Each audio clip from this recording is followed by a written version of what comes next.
नमस्कार, डी24 paid news channel तुम्ही पाहू शकता। स्वाभिमानी क्रांती सेनेच्या माध्यमातून आज ठिय्या आंदोलन करण्यात आले। दलितांवर होणाऱ्या अन्याय अत्याचाराच्या संदर्भात आज ॲडव्होकेट संतोष जाधव यांनी प्रतिक्रिया देताना सांगितले, गावामध्ये दिनांक 11/4/2026 रोजी अतिशय गंभीर घटना घडलेली आहे। उरपडा गावामध्ये शिलाबाई आयरे जे आहेत यांच्या मुलाने 14 एप्रिलच्या संदर्भात बाबासाहेब आंबेडकर जयंतीच्या संदर्भात साफसफाईचं काम चालू केलं होतं। त्याच्या संदर्भात किरकोळ वाद झाला। संबंधित वाद हा तिथल्या पोलीस पाटलाच्या कानावर टाकण्यासाठी गेले असता पोलीस पाटलाने अरावी केली आणि तुमची तक्रार आम्ही घेणार नाही, तुम्ही आमच्याकडे तक्रार करायची नाही, तुम्ही असे लोक आहात असा जातीवाचक शिवीगाळ करून त्यांचा अपमान केला। त्या संदर्भात शिलाबाई आयरे व त्यांच्या मुलाने तालुका पोलीस स्टेशन गाठले।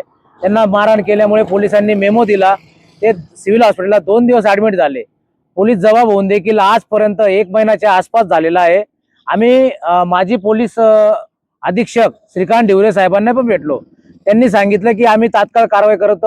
अद्यापर्यंत कारवाई झालेली नाही, संबंधित अधिकाऱ्यांनी दखल घेतली नाही। महिलेवर अत्याचार करून इतके दिवस होऊन तिची फिर्याद नोंद होत नाही, ही मोठी शर्मेची बाब या लोकशाहीमध्ये होत आहे आणि कार्यकर्त्यांमध्ये संतापाची लाट पसरलेली आहे। आज धरणे आंदोलनाला 3रा दिवस होऊन देखील कोणताही अधिकारी इकडे फिरकताना दिसत नाही। त्यामुळे आमचं आज 3ऱ्या दिवशी आंदोलन हे पुढे तीव्र गतीने वाटचाल करणार आहे। उद्या नवीन पोलीस अधीक्षक साहेब आलेले आहेत। त्यांना सदर घटनेची आम्ही गांभीर्य लक्षात घेऊन त्यांना सांगणार आहोत की साहेब, या पद्धतीने जर होत असेल तर सामान्य जनतेने कोणाकडे जायचं, न्याय मागायचा कोणाकडे? फिर्याद दाखल होत नाही, तिच्यावर अत्याचार होतो, तिला गुप्तांगावर मारलं जातं। डॉक्टर बाबासाहेब आंबेडकर जयंतीच्या संदर्भात जातीवाचक शिवीगाळ केल्या जाते। हे जर या महाराष्ट्रामध्ये, पुरोगामी महाराष्ट्रामध्ये होत असेल तर आंबेडकरवादी चळवळीचा कार्यकर्ता कदापि सहन करणार नाही। म्हणून आम्ही सर्व कार्यकर्ते आज आंदोलनाला बसलेलो आहोत। तुमच्या मागण्या काय? आमच्या मागण्या की संबंधित ज्या आरोपींनी, ज्या नराधमांनी जातीवाद केलेला आहे, या महिलेवर अत्याचार केला शिलाबाई आयरेवर, त्याच्या संदर्भात गुन्हा दाखल झाला पाहिजे। आणि हा जो विलंब करणारे अधिकारी आहेत, तालुका पोलीस स्टेशनचे प्रभारी, त्यांच्यावर देखील कारवाई झाली पाहिजे आणि अत्याचार करणाऱ्या नराधमांना तात्काळ गुन्हा दाखल करून अटक झाली पाहिजे। आणि जी पोलीस पाटील महिला आहे ती आरावी करते, दादागिरी करते, ती पोलीस पाटील पदाचा गैरवापर करते आणि तिच्या नवऱ्याला, तिच्या पतीला ती अधिकार देऊन गोरगरिबावर अन्याय अत्याचार करायला लावते।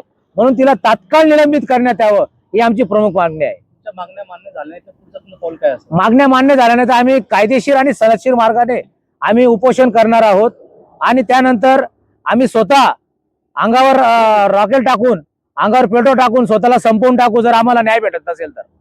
विजय असो छत्रपती शिवाजी महाराजांचा, विजय असो।